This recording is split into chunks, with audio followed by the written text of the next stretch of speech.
Hello, everyone, and welcome back to Vet Chats, where we help veterans share their awesome stories and make the veteran community a better place. I hope you will stay tuned to see how this generation is continuing their service. Also, Vet Chats is now on Race Across America Radio. We will be played Mondays at 9 p.m. and Saturdays at 3 p.m. They have a lot of great veteran content that I know you'll appreciate, so I hope you'll check them out. You can find them at the Odyssey app, iHeartRadio, and also on their website, which is raceacrossamerica.org. All right, everyone, I hope you had a great weekend. Hey, everyone, thanks for joining. I had a pretty calm weekend, not a lot going on, spent a lot of time outdoors and off my phone, which is always great and refreshing. So I'm excited to be here with you all tonight. We have a very special guest. His name is Travis Snyder. He is a Marine Corps veteran. And he is from Michigan, which is where I was born. And he has done a few hikes around Lake Michigan, raising awareness for veteran suicide. And I'm excited to have him on. So let's hear his story. All right. So I just invited you, Travis. Hello. How are you doing today? Hey, Good. pretty good. All right, getting adjusted Yes. here. Thanks Yes, for having me on. absolutely. I'm So glad to this be is here. Travis's first IG Live. Yeah, Yeah, it is. excited to Hi, have you everybody. on. So how was your weekend? It was good. Like you, we got some sunshine today, so I was outside pretty much all day. Um, and had a few days of more snow, but yeah. So we're gonna have some sunshine here in Michigan for the next few days, and so I'm gonna Yes, take advantage of it as much as I can. absolutely. I don't miss those winters at all. Growing up, northern Wisconsin, upper Yeah. Michigan. It Oh yeah. it was It's really bad rough. up My there parents sometimes, will for come sure. and visit me at least once or twice a winter because they just have to get out of there. They need the sunshine. Yeah, people don't realize because it's like always overcast over there. So so let's get into your Yeah. story. How did you end up? What was kind of behind the decision of you enlisting? Truth be told, it was 2012, and I was in my early 20s or so, and I needed a kick in the rear. I felt like I needed a little bit of direction. I was somewhat rudderless in life in general. Uh, and joining the Marine Corps is one of those things that I had wanted to do, even through high school, and then for whatever reason, chose to go the school route instead. And then at the time, that wasn't for me. So then 2012 came around, and I was like, you know what? I need to change direction. I need to push, and I need to be not just pushed, but I need to be uh, pushed, not just physically, but mentally and emotionally, and push out of my comfort zone and whatnot. And I knew that going into the Marine Corps would provide that. But also, like, I had a sense of, at the time, I was doing restaurant management, which, great job. I miss it. It was a lot of fun. But deep down, like, I knew that I wanted to do something that Mhm. was more purposeful. And, you know, at the time, that wasn't it for me. So I just was looking for a change, and I got what I needed out of it, and enlisted in the reserves so I could go back to school and still stick around home and be close to family and whatnot. But yeah, I'm Yes, grateful yeah. And for it. so what were you going to school for at the time? So at the time, I was just doing my general eds because, again, at that point, I was kind of somewhat rudderless and looking for direction. And uh, going into school, I figured I'd at least do my gen eds, get them out of the way, and hopefully by the time I finished, I'd have a more clear path as to which way to go. And then about a year, and I'm like, this just isn't it. I'm spending money on something that's not going to guarantee me a direction. So settled for restaurant management at the time. Did that for about a good 5 or 6 years, and then yeah, and then when I felt in my heart it was time for a change, I Yeah. went in that And so direction. what So was kind of your experience like with the reserves? Was like when you joined, did you know that you would be deployed, or how was that going? My assumption was that we would be deployed at some point because it was still at that point, you know, seeing what the war turned out to be. We were only halfway through the war, but at that point, like I knew that I figured we'd deploy. But then a few years in, we had this very demotivating speech from higher up saying that it wasn't likely we would ever go anywhere, get activated, and that was kind of disheartening. But we still trained, we still worked hard, still did everything we were supposed to do. Um, about as much training as an active unit does, just Hmm. in a compressed amount of time. And so when 2017 came around and we did our annual training at 29 Palms, uh, it was kind of put in our ears at that point that we'd be deploying, and we weren't sure exactly where yet, but the rumor was Afghanistan. But also, like at that point, they weren't really deploying reserve units, let alone to a combat zone, Yeah. let alone to Afghanistan. So when we got the word in January of 2017, it was when we got the word that we'd be being activated and sent to Afghanistan. I mean, we were all pretty. Civilians might not understand, but we were all excited. We wanted to use our training and be put to the test and serve and to that capacity and do the job. So we were very anxious and excited, and we Yeah, made the most of that absolutely. I year. mean, you've been preparing for this. You're training for it. You're gaining all these skills, and to do that and not being able to like execute, to go over there to use them. I mean, yeah, that is exciting. I'm sure like a lot of people could relate to that. So, when you did deploy, what was that like? Did you have a full-time job at the time or school? Yeah, at the time, I wasn't doing school. I was still kind of doing. Um, I was kind of. I was still doing restaurant management at the time still, and it was kind of like a job where I knew it was kind of a it was a pit Mhm. stop. And once we got the word that we are deploying, then I'm like, I'm just gonna keep working this job until we leave. When I come home, then you know, start at square one and kind of just take off in a new direction. I knew that at that point when we came home that I wanted to leave that industry and whatnot. So I was working full time, not doing school. I didn't have much on my plate to be honest, and so I lucked out. I mean, a lot of the guys that we all deployed with had much more on their plate between families, wives, children, careers, and whatnot. So Yeah, I so lucked you're out in like, that I'm ready sense. to go. I'm on board for wherever this takes me. And so, how long did you spend over there in Afghanistan? We were there for 7 months. So we took off October 2017 after doing about 3 or 4 months or sorry, 3 or 4 months in Camp Lejeune, North Carolina. Took off October 2017, landed back in North Carolina April 2018, and then got back to Grand Rapids in May. And right after that, a few weeks later, it was my contract was up. It was time for Yeah, me to and go. then, So and so it's kind of abrupt. You come back from deployment, and then you're pretty much thrown into civilian world. So you go from the most intense, you're surrounded by everything military, and then you're just an ordinary guy on the street the next day. What was that like for you? it was definitely a transition. I mean, you go from living a life where every day for 7 months your head's on Yeah. a swivel. We spent that whole time learning who we could trust. If they weren't wearing the same uniform as us, we had to be extra careful. Doesn't matter who it was, because anything could happen. But we built a lot of great friendships and relationships with Afghan army and police, a lot of the civilian contractors that were with us. I know that a lot of us still stay in contact with a lot of the folks that we served with in the Helmand province.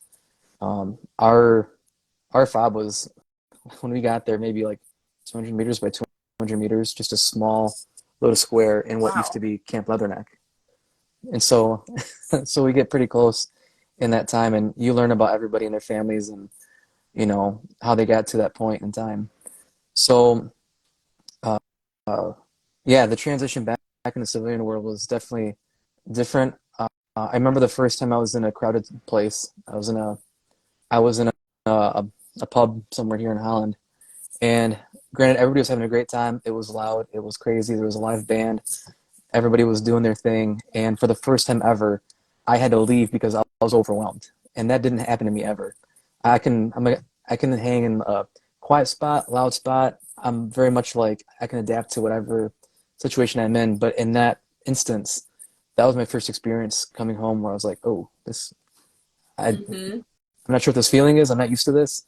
So I got to really coach myself through it and see what's going on and ask more questions and whatnot. So the first few months coming back home, especially as a reservist, where you're not going back to a base, you're not going back to Camp Pendleton or going back to Lejeune full time. Yeah. You're going back home, you know. And so we had each other for a good month or so, and then after that, then we were kind of on our own to figure things out and pick up where we left off and whatnot. And so for those who had families when they left, it was trying to rebuild those friendships Mm-hmm. and those relationships between spouses and children and whatnot. For those that had careers before they left, it was trying to catch back up and get back up to speed. If they still had, that same position or same uh, job when they came back. And for others, I know for myself, it was starting from scratch. Like, where do I go from here? And on to the next thing and trying to figure that out. So it took some time, but it was definitely part of the journey that was Yeah. taxing, I to say I the think least. what you're saying is you come back, like people who are on active duty, they come back and you're surrounded by people who can relate to you. They've done a deployment, they understand what you're going through. You might be kind of like a different person, but when you come back to family or people that don't have that experience, they're gonna think you're just an asshole, or you like you've changed or something, or you're just this different person and you don't always have the language to explain what's going on. So what are some things that kind of helped you, um, kind of get yourself back? Well, speaking on language, I'll say this: it was definitely an adjustment trying to cut back on the f Right. bombs when I got home. Just everything that I sprinkled my language with, overseas had to adjust when I got home. The same, Mm-hmm. mannerisms and whatnot. That alone was an adjustment. But it definitely starts with one, being self-aware and having whatever pride you might have. You have to lower that pride and still be coachable. To be a good Marine or soldier, um, whatever the case is, we have to be coachable if you want to improve and learn and grow. And when you come home from deployment and you're done with service and you're on to the next chapter of your life, that still remains. You have to be coachable and self-aware and be able to catch yourself in a situation where it's like, you know what, that's not how I normally feel. That's not how I normally would react. That's not me. I need to ask why, and maybe do some research, ask questions, um, and get some answers so that I don't do it again. And that's how I grow. That's how I improve. My adult life has been about asking questions because when I was younger, I didn't ask enough questions, and that's how I got to be rudderless in the first place and without direction. Asking questions is how I grew and how I got through each season of my life. And so here's a new season of life that I'm not used to, but I can't pretend like, everything's okay just because we all came home in one piece. I was grateful. We did come in one piece. We didn't lose anybody when we were over there.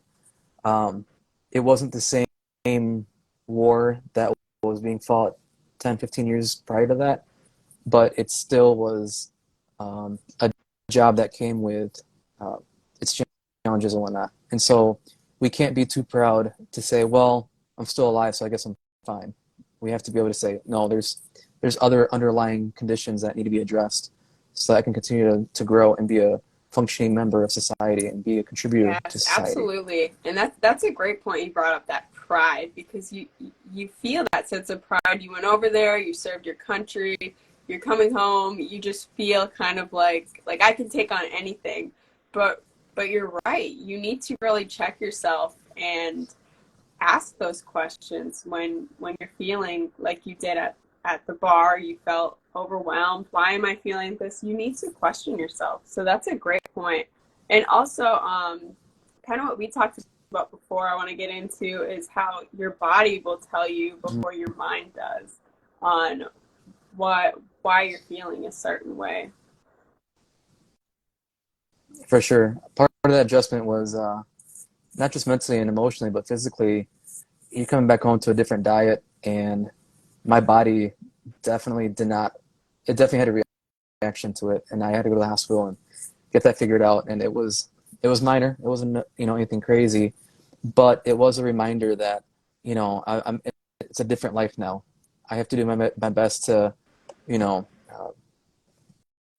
can't just go from A to Z. I have to worry about the other 24 letters in between A and Z to make sure that I'm taking care of myself in every aspect, physically, mentally, emotionally, and whatnot. So, but like we were talking about yesterday or before, the mind and the body, growing up, it's not one of those things that I didn't think of it as two separate entities. I Mm-hmm. just thought of it. We're just one body. You have a task, you just complete it. And like I shared before, going through training, we learn about my greatest challenge in training in infantry school was being a guy who's vertically challenged. you know, having to do the same hikes and the same range of movements at the same rate of pace as everybody else. Bottom line, there's a mission, there's an objective, you have to meet it, and regardless of what you do or don't have, you have to meet that objective just like anybody else does. And so when you're going through these hikes and these range movements and I'm not keeping up and my mind is telling me we got to stop, like you got to stop, man, you can't do anymore. You've got to tell yourself, like, no, after that there's a job to do. I've got to tap into the reserve tank and get the job done. And so the first time that I overcame that and I was able to finish a hike on pace and some, I was emotional because that was my first time realizing that I can tell my mind or my body, like, no, we have Mm-hmm. to go. We have to keep going.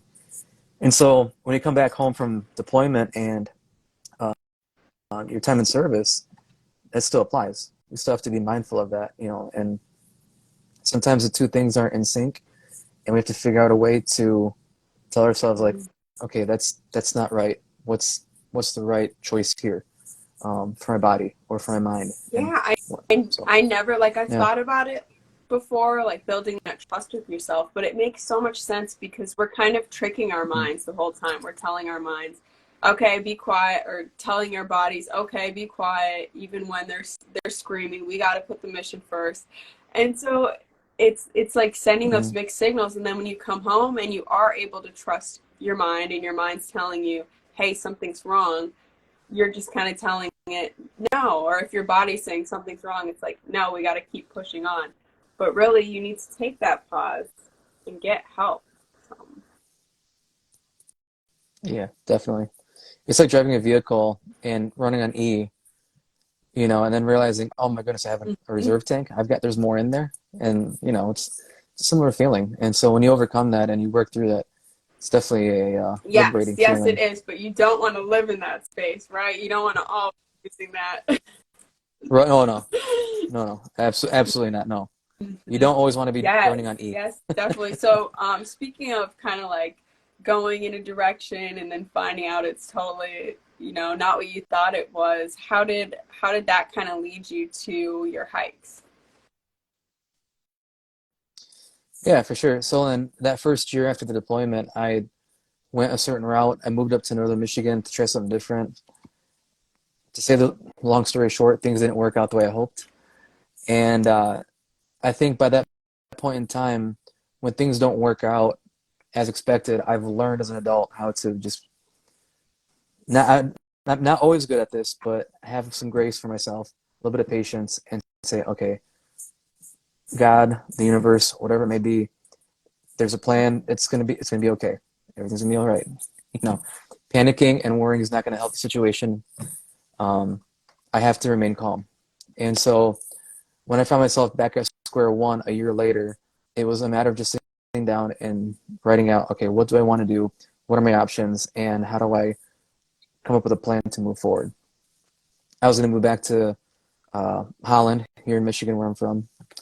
Before I did that, I pretty much had the summer. I had nothing on my plate. So the thought initially was to do some traveling, do some backpacking up in the UP, Oh, because yes. as you know, there's plenty of spots to go venture around and see. I'm sorry, Upper Peninsula for Yeah, those of you not from Michigan. gotta clarify. Right. But we had just lost uh, one of our guys to suicide that year. And, we weren't super close, but I can say we spent some time in North Carolina because we were suite mates there in Lejeune. And we had some conversations together. And I could definitely tell you that he was the kind of guy that he knew his job, he did it well, took care of his guys, and he was always just on top of things, and he just an awesome human being. And so when we lost him, uh, it sucked to say the least. There's Hmm. no fancy way to say it. It sucked, but like it was a moment for us to just be like checking with each other and have those honest, tough conversations. And we had to lower our pride. If we're struggling, we have to we had to be like, all right, I'm not the only one struggling. That must mean that there's more of us that are experiencing something. And so we had those conversations. And I just got to the point where, like, with suicide and mental health, it's just in the news all the time. And it was not one of those things I had really immersed myself with yet or really educated myself on yet, but knew I needed to. And but to do that before doing that with traveling and backpacking, I thought, well, being the smartass that I am, I thought to myself, why not just do some backpacking across the UP, get to all your spots, do one big trip or a couple trips, come back home, and I'm hiking while I'm thinking this through. And then I thought to myself, well, being a smartass again, like why don't you just walk around Lake Michigan? Now that's lunch. And then for sure, and then the light bulb went off. I'm like, oh my god, why don't I just walk around Lake Michigan? Why not? Why not see the whole lake and every side of it?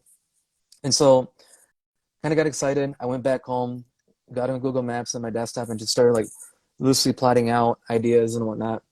And then talked to a buddy of mine, just bounced the idea off of him, and he was the one that had the idea to kind of use the opportunity to commemorate our buddy that we lost, as well as maybe do some fundraising for an organization.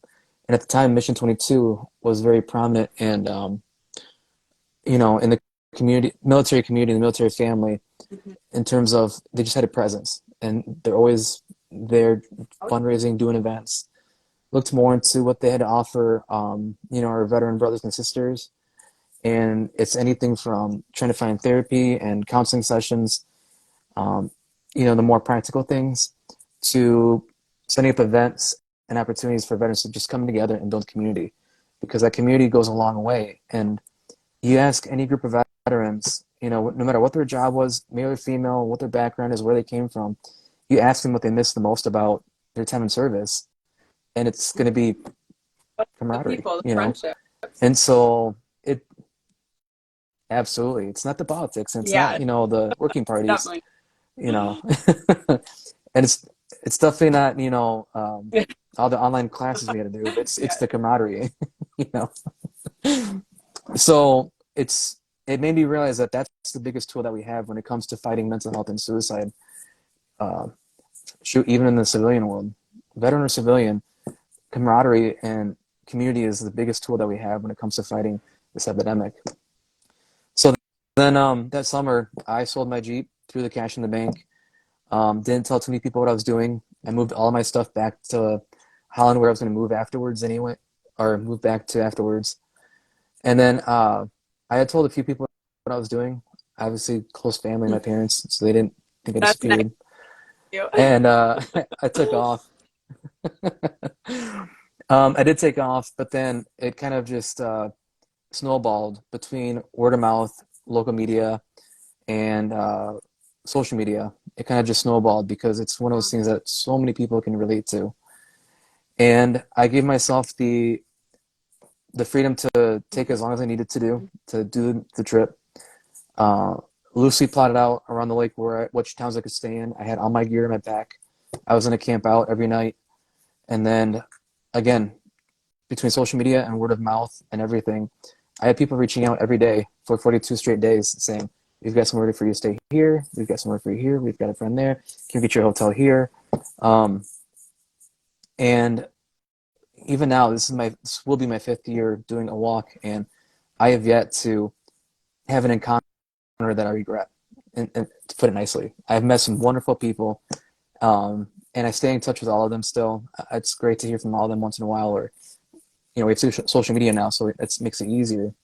But yeah, so I took off that year on August 26th. Finished the walk in 6 weeks, 810 miles that first year. And then after that first year of just meeting people along the way, because everybody wanted to play like Where's Waldo with, Where's Travis? I was trying to find him on the road and go say hi, join in where we can. And just so many people were stopping on the road to just say hi and share their story. And that was the biggest blessing out of the whole trip, was just hearing all the many stories that I've heard. A lot of heartbreaking ones too, of course, but it taught me a lot. It taught me a lot about that cause and that message that needed to be amplified. So then, afterwards, that trip led to a lot of opportunities to share on different platforms. I was able to share with a lot of national media, and not many people know this, but I even had a chance to do the casting call for The Amazing Race, so that was kind of fun.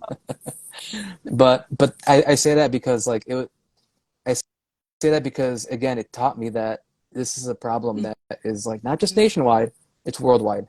So many people we're looking for answers, and it's with mental health. It's not something like, oh, we just take ibuprofen like a headache and it goes away. Oh, there's just, you take this and it's the same answer for everybody. The symptoms for each person is different. The treatment for each person is different. The answers for each person is different. And I can say that for me, when I was really hurting 9 years ago, for me, it was as simple as a pad and paper and writing down the things about my life that I didn't like, and then writing down what I really wanted out of life. And then from there, making changes. For everybody, it's not that simple. Mm-hmm. I was lucky because I was able to find the things in my life that made me happy, and I chased those things.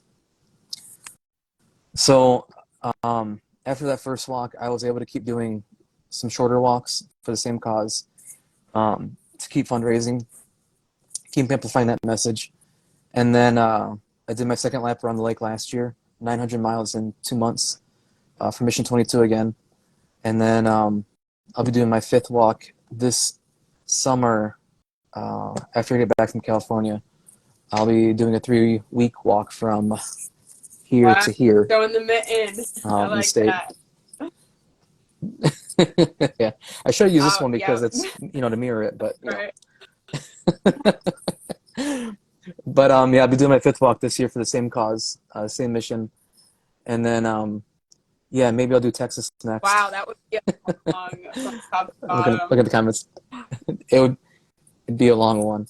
So as long as I told one of the interviews that I did, I made the comment that as long as my legs keep working, as long as I have the means to do it, I want to keep advocating and keep doing this, just because for me personally, it's just great to see so many people and hear from so many folks along the way and in between walks. But also, if it's making the smallest difference, even if we get one person that's going to change their mind about attempting suicide, then we've met an objective. In the veteran community, we hear about suicide a lot. I mean, we're always seeing headlines. We know someone. It's very near and dear to us, but it's not always like that in the civilian world. They don't know, unless you have a veteran family. Maybe even at that point, you wouldn't know about how serious, how common it is, right? So you bringing awareness, you going on these major platforms is really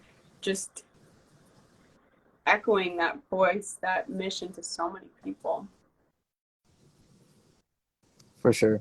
And the other part of it too is that, when it comes to, and I think we all know this for the most part, but mental health and suicidal tendencies, it doesn't care what your background is, where you came from, who you are, how talented you might be, how wealthy you might be, or poor. And it's just in the military, it's not just Yeah. combat veterans, it's veterans that have experienced other traumas. You know, we read the stories Mm-hmm. of assault in each branch of the military, or just being away from family, or it could be other underlying issues that were Yeah. there before a person enlisted or and whatnot. So again, each story is different. Symptoms are different for each person, and we have to look out for one another. And if we can just find a way to encourage others to meet us halfway at the very least, but also learn how to listen with intent, because we may not always have the answers, but if we can just listen and be present for a person who's Yeah, struggling, yeah, it goes a just long being way. there to hear them out or even checking in makes such big of a difference. Um, we have another question. Any inspiration in changing your route this year? Oh, I think we just talked about that. A little bit, but yeah, it's a matter of how much time I have. So like in past years, if I only had 2 weeks to work with, then it's I think one year I walked from Holland to Mackinac City. In 2021, I did from Manistee. I did all of Oh, Highway M22 for the Mission oh, 22 organization, and it ended up being 220 miles. So there's kind of a theme there, and not to make the situation cute, yeah. but because that number is so Hmm. prevalent, you know. Um, yeah, for this year, it's just I'll be in California for 2 months over the summer, so I'm not going to have the same amount of time that I would normally have for a full lake trip. If I had the time, I would do each Great Lake. I think That that'd was be fun to actually one do of my something like questions. that. Like here. Yeah, I do want to do like it would take me at least, oh man, I'd have to say maybe 4 or 5 months. I would have to drive and do a recon of I that wonder North if, Shore for sure like too. how remote it is, if you can even get close to the shoreline. I'm curious. Way up. 'Cause I know like by the The Keweenaw uh, Peninsula and all that. Yeah, you'd have to. yeah, I would have to do QAnon too because I could just cut across for the sake of saving No, miles you in gotta go time, but I've all got the to way up see to all the Copper spots. Harbor and all If the way back down. Yep, absolutely. No, it's funny because I was walking this last year. There's a gentleman that walks me between Grand Haven and Muskegon here, and he's a retired chief warrant officer and was also an educator for about 20 years. And awesome gentleman, but since retiring, he does a lot of bike riding all around the country and stuff too. And so he knows a lot of trails and routes all around. So we were talking, and he's like, "So, have you thought about doing each Great Lake?" I said, "If I had the time, I would." And honestly, I should because Yeah, I don't have a wife or take kids. I advantage. might as well do all these other things. I'm almost done with school. My plate's about to be clear. So it appears. Mhm. So I should try to do it while I can before I have to settle down and do other things and whatnot. But we were talking, and he's as we're chatting it up. Um, hi Sawyer. As we're chatting it up, he's on his phone just pushing numbers, and then he's like, "Hey, I just figured out how you can." He showed me his phone. He's like, "I just figured out how you can go do Erie and Ontario in Oh, one trip and do a figure eight cool. between the two, and it would still be less miles Yes, than all of Lake I believe Michigan." that. So I was like, I should Yeah, probably do that that. would be really So cool. So I kind of we'll want to see. get into more of the details of the hikes. Yeah. How do you plan that out? You kind of mentioned how you would find people or people would reach out saying you could stay there, but how do you know what towns to go through? And also, I was looking at your list of cities that you went to, and you stopped in Gary, Indiana, which is kind of notorious for being, like the land of outlaws and there's no force and stuff like that. So, I wish we had more time I have so many stories I could tell you. Um, so this year, a story about Gary this year. I got through Chicago. Ended on South Chicago on one day, and the next day I was going to start in South Chicago and make it to Gary, and then um, find a ride to a hotel for the night, and then carry on into Michigan City the next day. And so it was the one day of the whole trip that I was dreading, just because the statistics are there. So not to offend anybody in Gary, Indiana, but the stats are there. There's just a lot of crime, and there's a lot of things to be worried about. And so I'm in South Chicago at this park about to start. It's 9 a.m. and there's a couple of cops hanging out there. And I approached him and I said, good morning, gentlemen. Uh, this is what I'm doing, and this is my objective for today. Do you have any insight on how to get to Gary, Indiana safely? And he laughed and he goes, well, are you packing? I'm like, I'm in Illinois, I'm in Chicago. No, I'm not packing. Is that a trick question? No, I can't. I can't carry anything. So no, I'm not. I wasn't carrying any weapons or any of that. And he's like, well, it's technically not safe right now even. And I'm like, buddy, you're not helping me out. Mm-hmm. I need some actual useful advice. And then he's like, well, I guess if you see anything suspicious, just walk to the other side of the street. And I'm like, that's not gonna. I'm like, you're just making things worse. So I was fine. I followed major highways. My thought process was, if there is any criminals out there, they're probably sleeping in, hopefully. So, but yeah, Gary, it was fine. I stuck to major highways and I had no troubles going from Chicago to Gary to Michigan City. And then by the time I get to Michigan City, it's my last week of walking, and I'm again seeing friendly faces that I've met before and stuff. So as far as plotting out the other cities, it's very similar to what I did the first year. So that first year, I did not know that part of Wisconsin at all. I'd been through Wisconsin maybe once, so it's kind of a crapshoot. The UP, I had never experienced that part of the UP either. I Okay. had never been on Very US two. So that was my yeah. So I got to the bridge on Labor Day, and for those of you who don't know, that's the only day of the Yep. year you can walk across the Mackinac Bridge, 5 miles. So I got to the bridge. I did the walk with everybody else, and then I kept heading west from St. Ignace towards um, Brevort and Albinway are the two next towns. And I was just running on faith, to be honest. I knew I could do Mm-hmm. anywhere from 20 to 30 miles in a day. My body was not agreeing with me if I did 30 miles, but if I had to, I would do it. And then from there, it was, I guess, just plan on camping out. But then again, between people reaching out and fundraising and whatnot, I always had either a bed, a couch, or a Really hotel room to nice. stay in. Yeah, I lucked out. So now that I've done this so many times, especially going across Michigan, I have enough contacts that I can find support and don't have to Yeah. carry as much gear with me when I'm walking. Wisconsin is a little bit more of a challenge Mm-hmm. just because I don't have as many contacts there, but I still have some. And then by the time I get to Chicago, then again, between Chicago and here in northern Michigan, I have enough friends and support that can lend a hand That's one way or awesome. another. So how often are you really on the lake shore? Because I'm thinking of some of these highways, and like not all of them go exactly around. And Um, Between here, I'm pretty much close to the lake. I'd say I'm furthest from the lake when I am the very tip of the Lower Peninsula, so right about here. So I'm okay, going straight up to the bridge. Um, I'm pretty much on the lake. I am most right on the lake yeah, when I'm in yeah, on US two right. because Either so that's when pretty. you're the that first year I started in St. Ignace and it was storming that morning, so I had to wait another hour or so before I started. And I started heading west again, not knowing what I was going to get into. And about a couple hours in, there was a bridge. It's called the Brevort Bridge. It's a little concrete bridge that was built in the 1930s. It hadn't been touched in years. And they were closing it that day for Kidding. construction, repairs, and everything. It's down, it's downpouring. There's a state trooper detouring everybody else 43 miles around the bridge, which would add 2 more days to at least to my trip. So I get up there and he's like, looks like you're just enjoying your day and just doing your thing. So he's like, you should be okay if you go walk up to the bridge and you should be able to get across still. And I said, oh man, hopefully we'll see. So between that officer and Brevard itself, I didn't see a single soul. There's no cars. It's past the summer season, so there's nobody over there. I was by myself for the next however many hours on that highway.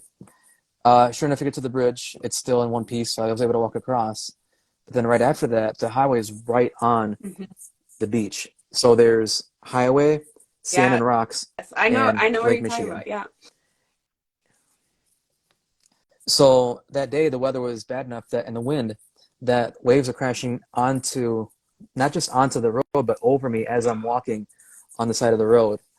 And I tell you what, it was the most serene, peaceful moment of that whole trip, and I'll never forget that. And I took I've got plenty of video of it because I wanted to capture that moment, and I'm like, I never want to forget this moment. It was just so peaceful, and it was just me, nobody else, and just the waves, the storm, and everything. And so I talk about that moment a lot.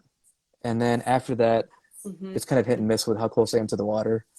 Through Wisconsin, like I'm sure you know, like between like Marinette, Green Bay, and until I get to Milwaukee. And for the most part, I'm not that close to the water until I get to Milwaukee, and then I'm right along the lakeshore again, up to Chicago. And Wow. So what's kind of yeah, like the mindset? I mean, how does your body react? You know, there's no days you take off. You're on kind of a schedule. You got to meet these benchmarks. How do you push through? What's going through your head? okay. As far as my body goes, Yeah, how honest do you want me to be be? honest. I want to know the details. Okay, well, my feet and legs handle it pretty well, better than you would think. That first year, I did have a lot of bandages on my feet, actually. It's just there's a lot of chafing involved, so Hmm. there's a lot of other parts that are taking a beating. And that first year, I had to try everything to bandage, not just prevent further damage, but also like heal broken skin and like bleeding and all kinds of stuff. So I didn't fully prepare myself for that part of the trip. By now, I know what to do, so I'm fine now. But yeah, that first year was just terrible, to the point where like I would have media come out to do an interview while I'm walking, and I would tell them like, "Hey, look, I'm on mile 24 for the day. I'm in a lot of pain. I can't help it. I was like walking like a penguin in that my little Yeah. pack, trying to like, you know." So sure enough, the next morning, it was in Traverse City. Uh, Rachel, the girl that did the interview, bless her heart, followed me in heels for like 2 miles, Like Forrest just Gump. asking questions and talking. And I have you have no idea how I'm many sorry. Forrest Gump jokes I've heard in the last few years, as well as the Oh I yeah. would walk 500 miles in a. So I get that a lot on my posts, but um, yeah. So sure enough, the next morning the story airs, and I'm wearing a pack, waddling, hunched over, and I'm like, I know people are watching this story thinking to themselves, "There's no way he's doing this," I but it worked love out, that. so it That's was all good. reality. I mean, Um, people think of like the big picture. it Oh, I want to do something like that, and then you know, that's there, there's aches and pains. There's some aches mm-hmm. and pains that come with it for sure. But then like the other part too, mentally and emotionally, it's gonna sound reckless, and this is me being the good Marine that I am. Didn't do a whole lot of prep. I physically like I try to map out where I could go and stay and whatnot. But then like in terms of mental and emotional, it's like how do you prepare for that? Mm-hmm. How can you Can't prepare ask for anyone that? advice either. Um, They've never done it. no, no, because the only person I know that's done it was like 40 years ago, and she's passed away. So I can't talk to her. So I was running on faith. I let faith do its thing, and I just went for it, and it worked out. So for that, I'm very grateful, and I will always speak on that part of it because obviously a lot of things were out of my control, and they worked out for the best. So not just for me making it through, but also everything that came along with it after the fact. The opportunities that have come from that, just I'm very grateful and blessed, and I it's led to many Mm-hmm. more opportunities that are on the horizon that even still scare me to this day. But I just know that as long as I keep a decent head on my shoulders and keep asking questions and keep doing research and I keep putting my heart Yeah, into it, I can it'll be tell fine. it's brought you so much growth. I mean, it's probably changed you fundamentally in so many ways. Um, yeah, so It has, my last yeah, question for sure. is, how do you plan like meals? Like, what are you eating on the road in like bathroom situation, shower situation? I just gotta ask. Okay, well, the food situation, there's always somewhere to stop, In the especially in the Lower UP, there's Peninsula. not a lot of I'm places. no, I think by the time I get to the UP, I'm Yeah, kind of there's going no, off trail not mix even and any protein chain bars. restaurants. People don't realize like, there's No, None of that. no. But the other part about the UP that people don't realize too is that in the UP or up the peninsula, people stay open when Mm, they feel like it. They work especially when they in want to summer. work. If it, Yeah. especially in the summer, it's like, oh, I think I'm just gonna close today at 1 o'clock, and then here comes this little homeless looking veteran looking for somewhere to Yes. eat. It's like, oh, well, they decided to close today, So you take what you can get, but uh, for the most part, I always have somewhere to eat, find somewhere to get water. Um, Bathroom situation, Well, you're a guy, but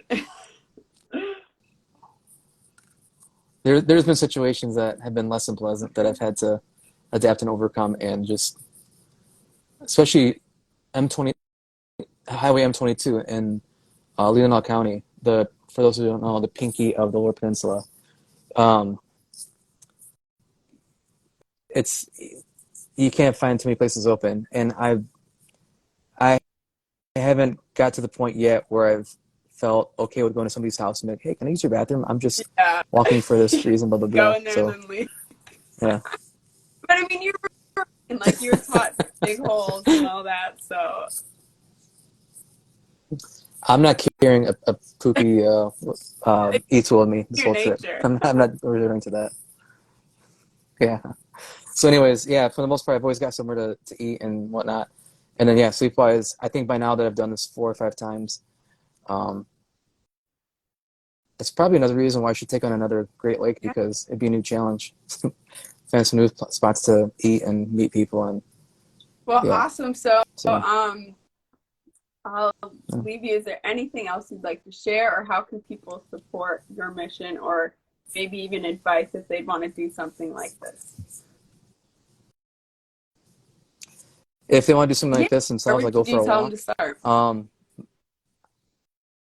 I Well, for one, if anytime somebody wants to talk, I'm open to conversations. Reach out. I'll give you the lowdown. I'll tell you what I did, and I'll tell you what I didn't do. But I will say that if you have it in your heart to do something and to make a difference, and you're scared to do it, Yeah, I love you should that. probably do it. Mm-hmm. That's the biggest thing I can say. And if you're scared to, and the other thing too is like we need more people that are genuine, real, want to make a difference in this world. We live in a society now where so many people are focused on being right rather than doing what's right. And I think that it just kind of, uh, Matt, that's true. There's a story That's behind funny. that comment. Um, but we live in a society where too many people are focused on trying to be right rather Yeah. than do what's right, and being the right person for the world that we live in, the right person for our communities, the right person that is needed to help our society grow and flourish. And in some ways, I think we're floundering. And I think until we can find it in ourselves to take chances Mm-hmm. and do the scary thing, I think once more of us do that, we'll see the tides Yeah, turn in the right absolutely. direction. I love that. That was great. Well, I know so many people are inspired by what you're doing. I'm inspired. You're helping get this message out. So Thank you. thank you, Travis, for joining us on Vet Chat. I No, really appreciate meeting you. no. Thank you, Take it easy, everyone, Jenna. for Thank you. joining the live. It's been great seeing your comments. And if you're watching the replay, thank you so much for listening to Travis's story. I hope you guys all have a great week. All right. Take care. Bye, Travis. Yeah. Thanks.